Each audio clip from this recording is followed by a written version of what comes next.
সম্মানিত দর্শকবৃন্দ, এবার আমরা সরাসরি চলে যাচ্ছি আলোচনা পর্বে। প্রত্যেক মেহমান থেকে আমরা ডক্টর আব্দুল্লাহ জাহাঙ্গীর রহমতুল্লাহি আলাইহির জীবনের বিভিন্ন দিক সম্পর্কে, তাদের চোখে দেখা প্রত্যেকের দৃষ্টিভঙ্গি থেকে আব্দুল্লাহ জাহাঙ্গীর রহমতুল্লাহ আলাইকে কে কীভাবে মূল্যায়ন করছেন, তার জীবনের ভালো দিকগুলো কী কী ছিল সেগুলো আমরা আলোচনা করব, যেন সেই দিকগুলো আল্লাহ সুবহানাহু ওয়া তাআলা আমাদের সকলের মধ্যে নিয়ে আসার তৌফিক দান করেন, আমাদেরকে অনুকরণ করার তৌফিক দান করেন। সর্বপ্রথম আমি চলে যাচ্ছি, আমাদের দ্বীনি ভাই চলে গেলেন সারা বিশ্বের মুসলিম জাতিকে কাঁদিয়ে। লন্ডন থেকে একজন দ্বীনি বোন হাও মাও করে কেঁদে কেঁদে বলছেন যে ভাই আব্দুল্লাহ জাহাঙ্গীর সাহেব দুনিয়া থেকে বিদায় হয়ে গেলেন আচানক। এই যে লোভনীয় পীরের দরগা, তার শ্বশুর ছিলেন এদেশের খ্যাতিমান একজন পীর। শ্বশুরের আকীদা পর্যন্ত পরিবর্তন করানোর পিছনে তার বিশেষ অবদান থেকে গেল। গোটা মুসলিম জাতির কাছে তিনি স্মরণীয় বরণীয় হয়ে থাকলেন। সেই লোভনীয় লোলুপ দৃষ্টি থেকে সেখানে ফিরে আসা, এটা কি সহজ কথা? এটা কি যে কেউ পারে? একজন পীর সাহেবের ওরস মাহফিলে যদি 26 লক্ষ টাকা যদি ওঠে ব্যক্তিগত নজরানার হাদিয়া, এই লোভনীয় টোপটা মানুষ ছাড়ে কি করে? এটা ছাড়া তো বড় কঠিন কাজ। বলেন যার হক এসেছে সত্য, ওয়াজাহাকাল বাতিল চলে গেছে মিথ্যে। ইন্নাল বাতিল নিশ্চয় মিথ্যে, কানা যাহুকা চিরদিন মিথ্যে। আল্লাহ যুগে যুগে কিছু লোক রাখেন যারা মধ্যপন্থায় কাজ করেন, মধ্যপন্থার দিকে আহ্বান জানান। তাদের মানহাজ হলো মধ্যপন্থা। এর মধ্যে এই মধ্যপন্থায় আজকে বাংলাদেশে উল্লেখযোগ্য যারা কাজ করছেন তাদের মধ্যে অন্যতম হলেন ডক্টর আব্দুল্লাহ মোহাম্মদ জাহাঙ্গীর। এই লোকটি যেমন জ্ঞানে গুণে, দেখায় শোনায়, আচরণে চলনে বলনে মাশাআল্লাহ, তার চতুর্দিক থেকে সৌন্দর্য আল্লাহ তাকে দিয়েছেন।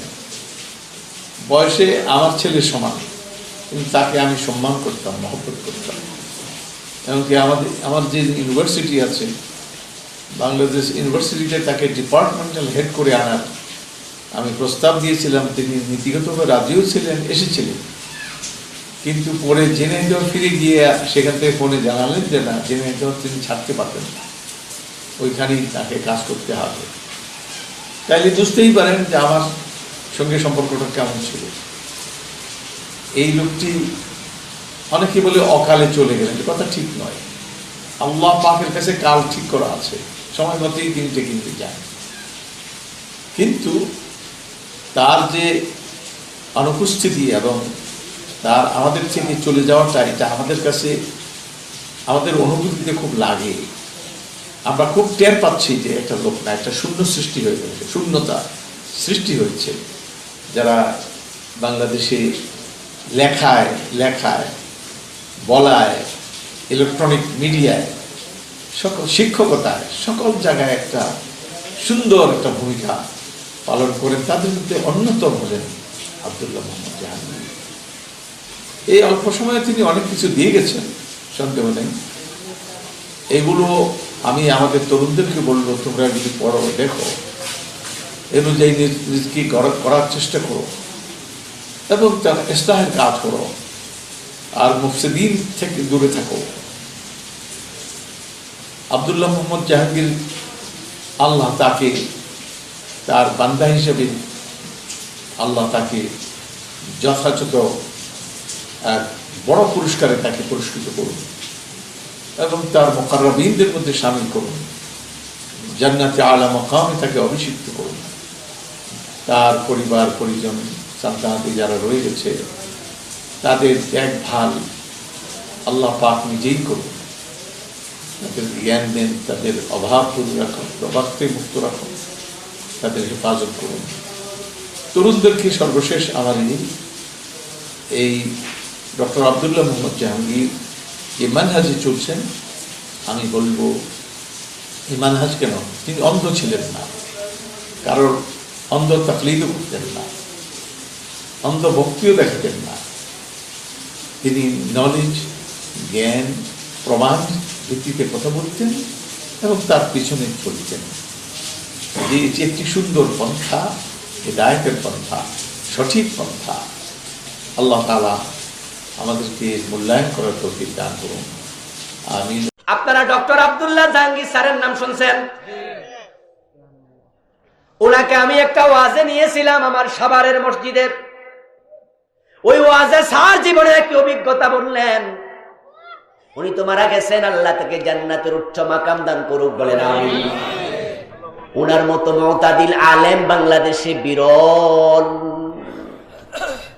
আমার বন্ধু স্যার বলতেছেন অনেক বৌমারা আছে, বাপের বাড়ির মেহমান আসলে শরীরে জ্বর থাকলেও চলে যায়, আর শ্বশুর বাড়ির মেহমান দেখলে জ্বর আরো বাইরে যায়। আছে না নাই? আমার বোনেরা, আপনারা কান খুলে শুনুন। স্বামীর বাড়ির মেহমান আপনার বাসায় আসবে, আপনার স্বামীর বাবা, সে আপনারও বাবা। তার বাবার মনে কষ্ট যদি দেয়, আপনার কারণে কষ্ট পায়, ছেলের উপর বদদোয়া দিলে আপনার কপালটাও পুড়ে যাবে, ঠিক না? শাশুড়ি আইছে, মনে মনে বৌমা বারবার ভাবে যায় না কেন, যায় না কেন, আর নিজের মা আসলে কয় থাকে না কেন। শাশুড়ি যদি এটা টের পায়, বদদোয়া দেওয়ার সম্ভাবনা আছে না নাই? কপাল জ্বলে যাবে। স্যার বলতেছেন ওনাদের এলাকার এক চেয়ারম্যান, লেখাপড়ায় তিনি খুব শিক্ষিত নন, কিন্তু এলাকার বিচারক, ট্যালেন্টেড পারসন, চেয়ারম্যান, খুব চালাক চৌকস মানুষ।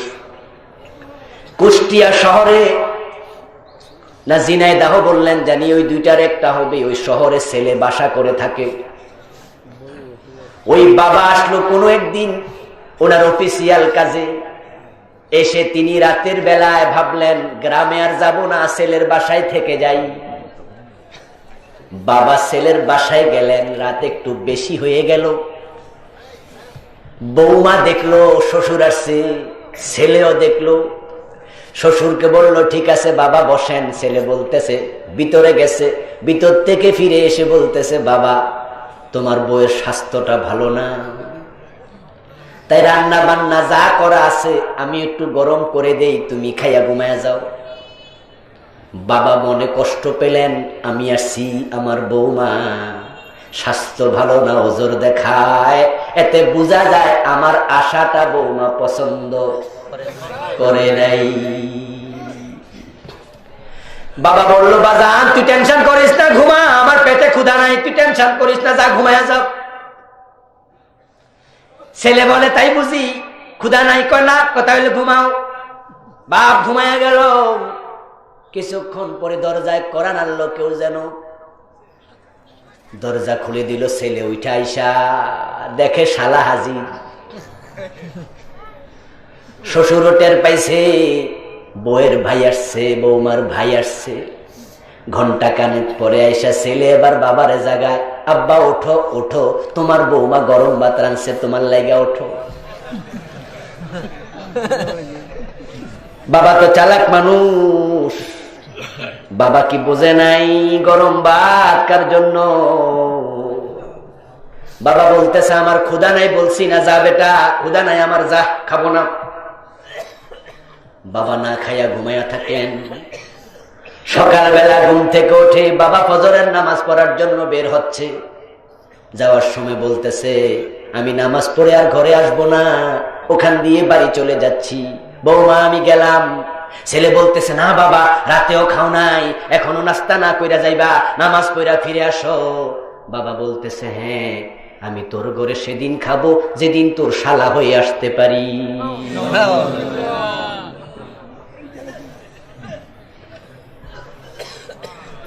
আমার ভাইরা, নিশ্চয় কথার সাথে সাথে আল্লাহর আরশ কেঁপে উঠেছে, ঠিক কিনা? ডক্টর আব্দুল্লাহ জাহাঙ্গীর রাহিমাহুল্লাহ তাআলা এমন এক ব্যক্তিত্ব, এমন এক মহান মানুষ, তার জীবনের নেক আখলাকগুলো এত বিস্তৃত, এত বিশাল আঙ্গিনা, সে বিষয়ে কথা বলা আমার মতো ছোট মানুষের এই সময়ে অসম্ভব অবশ্যই।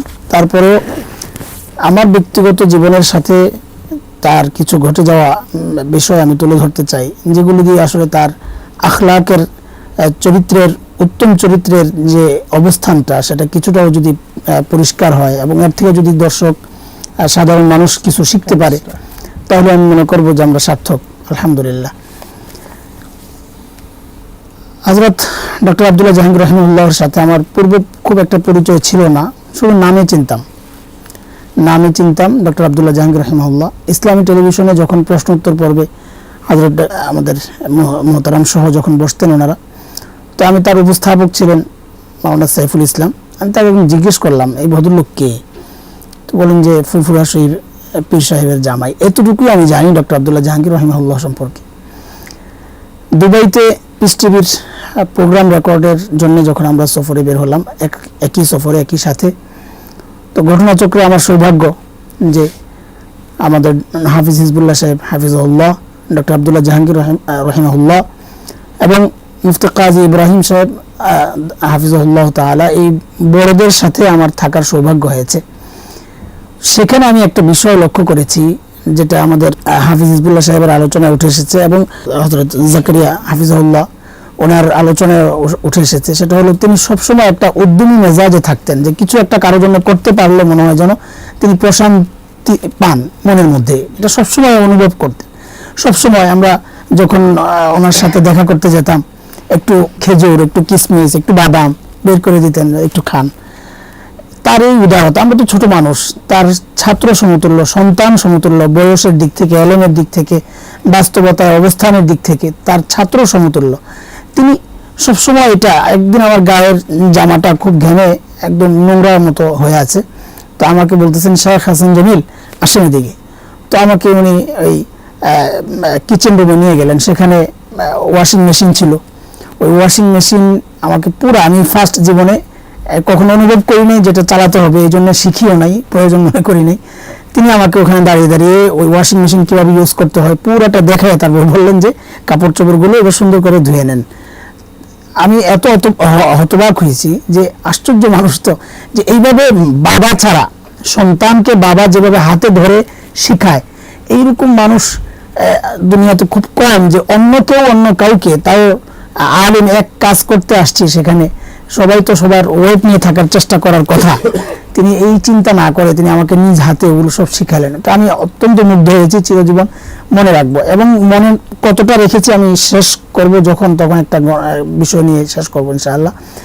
আরেকটা বিষয় আমি একটু মনে করাই দিই, আমাদের মোহাম্মদপুর আদাবরে একটা মাহফিলের আয়োজন হয়েছিল। তো যারা আয়োজক তারা ডক্টর আব্দুল্লাহ জাহাঙ্গীর সাহেব হাফিজ রাহিমাহুল্লাহ, ওনার সাথে যখন যোগাযোগ করেন যে হয়তো আপনাকে চাই আর সাথে কাউকে যদি আমরা নিতে পারি, তখন তিনি বলেছেন যে আমাদের হাসান জামিল হাফিজুল্লাহ আছেন, ওনাকে দাওয়াত করেন। তো ওরা নিজেরাই বললো যে হযরত আপনি একটু যদি যোগাযোগ করেন। আমি আশ্চর্য হয়েছি যে তিনি নিজে আমাকে ফোন করে যে হযরত আমরা একটা মাহফিল করতে চাই, আপনাকে সেখানে চাই। কেন যে হযরত আপনি যখন হুকুম করবেন আমি চলে আসবো। আমি ওইভাবে, আমি নিজেকে এখনো তার ছাত্রের মতোই মনে করি, তখনও মনে করেছি যে হযরত আপনি আমাকে যখন ডাকবেন আমি চলে আসবো ইনশাআল্লাহ তাআলা, একটা ডেট আপনি দেন। উনি বলেন যে না, ডেট আপনি দিবেন। আমি মানে এত আশ্চর্য হয়েছি, আমি ছোট মানুষ, আমি ডেট দিব, সেই ডেট মতো ডক্টর আব্দুল্লাহ জাহাঙ্গীর রাহিমাহুল্লাহ তাআলা প্রোগ্রাম করবেন, সেটা আমার কল্পনায় ছিল না। তো আমি ডেটগুলো বের করে দেখলাম যে কিছু ডেট যেগুলো ফাঁক আছে, ওই ফাঁক মতো একটা ডেট আমি দিলাম। তো এই ডেটটা উনি গ্রহণ করলেন। তখন যতটা না আমি আশ্চর্যান্বিত হয়েছি, যেদিন এই প্রোগ্রামটা, সেই দিন একসাথে হওয়ার পর আমি আরো বেশি আমার আশ্চর্যের বিষয় সামনে এসছে। সেটা হলো ওই দিন উনি তুরস্ক থেকে দেশে ফেরার ডেট। ব্যাপারটা মানে কত চমৎকার বিষয় যে ওই দিন উনি তুরস্ক থেকে, কত লং জার্নি, তুরস্ক থেকে তিনি তখন ঢাকা ফিরবেন, ওই দিনই পড়েছে সেই ডেটটা। কিন্তু যেহেতু আমার সুবিধা, ওই ডেটে তিনি প্রকাশও করেন না যে ওই দিন তিনি তুরস্ক থেকে মাত্র ঢাকা পা রাখবেন। তিনি বলেছেন ঠিক আছে আলহামদুলিল্লাহ ওই দিনই হবে। আমি জানতাম না বিষয়টা, জানলে আমি অবশ্যই সেটা ওই ডেটটা দিতাম না। কিন্তু যেদিন প্রোগ্রাম, সেদিন যখন উনি আলোচনা করতেছিলেন, আরেকটা বিষয় আরো চমৎকার, সেটা হলো আলোচনা কে কখন করবে। তখন উনি বলেছেন যে আমি আগে করব, মাওলানা আমাদের হাফিজ হাসান জামিল সাহেব উনি পরে করবেন, উনি ভালো আলোচনা করেন, মানুষ বেশি আসবে পরে, আমি যখন করব তখন মানুষ এত নাও থাকতে পারে, আমি আলোচনা করার পর যখন মানুষ লোকজন বসবে তখন তিনি আলোচনা করবেন। ইনি নিজে আমাকে প্রধান বক্তা বানিয়ে দিয়েছেন। আমি মানে ওই পোস্টারের নাম দেখে এবং তাদের যে ব্যানার ছিল ব্যানারের নামগুলোর সেটিং দেখে আমি বললাম এটা কি করছেন, বলে স্যার বলেছে এভাবে করতে, আমরা এইভাবে করেছি। একজন মানুষ কত মহান হইলে, তার অন্তরের উদারতা কত বিস্তৃত হইলে আমাদের মতো ছোটদেরকে এইভাবে আগায় দিতে পারে, এটা ডক্টর আব্দুল্লাহ জাহাঙ্গীর রহিমাহুল্লাহকে না দেখলে আমার এই পর্যায়ের অনুভূতি আসতো না কখনো। মাহফিলের ওই আলোচনায় আমি শুনেছি যে তিনি মাত্র আজকে তুরস্ক থেকে ঢাকায় পা রেখেছেন। তখন আমার এত আশ্চর্য লাগে, আমি বললাম স্যার আপনি আজকে ডেট কেন দিলেন আপনি? বলে শেখ আপনার সুবিধা। আলহামদুলিল্লাহ, আমি এই কারণে তার প্রতি এত দুর্বল হয়ে পড়েছি, তিনি আমার না সরাসরি ওস্তাদ, না আত্মীয়, না পূর্ব পরিচিত, শুধুমাত্র দুবাইয়ের এক সফরে 1 মাস তার সফর সঙ্গী ছিলাম, এতটুকুই তার সাথে আমার সম্পর্ক। কিন্তু আত্মার সম্পর্কটা এত নিবিড়, এত গাঢ় হয়েছে যে তার ইন্তেকালের খবর যখন আমি শুনি, আমার জীবনের এই প্রায় 39 বছর আমার বয়স, এই বয়সে আব্বার ইন্তেকাল ছাড়া কারো ইন্তেকালে আমি এত কেঁদেছি কিনা আমার মনে নাই, আমার জানা নাই। জানাজার পর হযরত ডক্টর হিফজুল্লাহ সাহেব যখন ফোন দিয়ে কাঁদতেছিলেন, আমার সাথে যারা কাছে ছিল তারা দেখেছে যে হযরত সাক্ষী, ফোনে আমিও কথা বলতে পারছিলাম না, হযরতও কথা বলতে পারছিলেন না, যে হাসান ভাই, শুধু ডাক্তার সাহেব হাফিজ হিজবুল্লাহ সাহেব বলছিলেন হাসান ভাই কি হলো, মাটিতে আসলাম ভাই, যেন নিজের কাউকে ছেড়ে চলে আসলাম, আর পারছি না ভাই, খুব কষ্ট লাগতেছে। হযরত কান্না করতেছিলেন, আমিও কান্না করতেছিলাম। এই যে কান্নাটা, এটা না রক্তের টানে, না উস্তাদ হিসাবে, না দীর্ঘ জীবন একসাথে কাজ করেছি সেই জন্য, কোনো কারণ নাই, দুনিয়ার কোনো সম্পর্ক, কোনো বিষয় তার মধ্যে ছিল না সম্পৃক্ততা। একটাই কারণ, তার আখলাক, তার চরিত্র, তার ব্যক্তিগত যে সুন্দর সিফাতগুলা, সেগুলো আমাদের সামনে তিনি পেশ করার কারণে তিনি আমাদের কাছে এত আপন হয়ে গেছেন যে আমরা তার ইন্তেকালে মনে হয়েছে যেন আমার আপনজন, রক্তের কাউকে, আমার পিতা সমতুল্য কাউকে আমি হারিয়েছি। এটা এখনো অনুভব করি, মনে পড়লেই কান্না আসে। সেই জন্য রব্বে কারীমের কাছে সবসময় প্রার্থনা করি, সকলকে প্রার্থনার জন্য বলি যে আল্লাহ তাআলা যেন ডক্টর আব্দুল্লাহ জাহাঙ্গীর রহিমাহুল্লাহর এই আখলাক আমাদের ধারণ করার তৌফিক দেন। নিজেকে ছোট রেখে অন্যকে বড় দেখে শুধুমাত্র দ্বীনের সাথে নিজেকে বিলীন করে দেওয়ার এই মানসিকতা যেন আল্লাহ তাআলা সকল আলেমের মধ্যে এই সিফাত যেন ছড়া যায়, সেই দোয়া, সেই প্রত্যাশার সাথে আল্লাহর কাছে আমাদের প্রার্থনা, আমাদের এই প্রিয় মানুষটাকে যেন রব্বে কারীম উত্তম বিনিময় দান করেন। জীবনের ছোটখাটো কোনো ভুল ত্রুটি যদি থাকে সেগুলো যেন আল্লাহ তাআলা তাকে মাফ করে দেন এবং সমস্ত নেক আমলগুলো কবুল করে যেন তাকে উত্তম বান্দা, নেক বান্দাদের মধ্যে শামিল করে নেন। আমিন।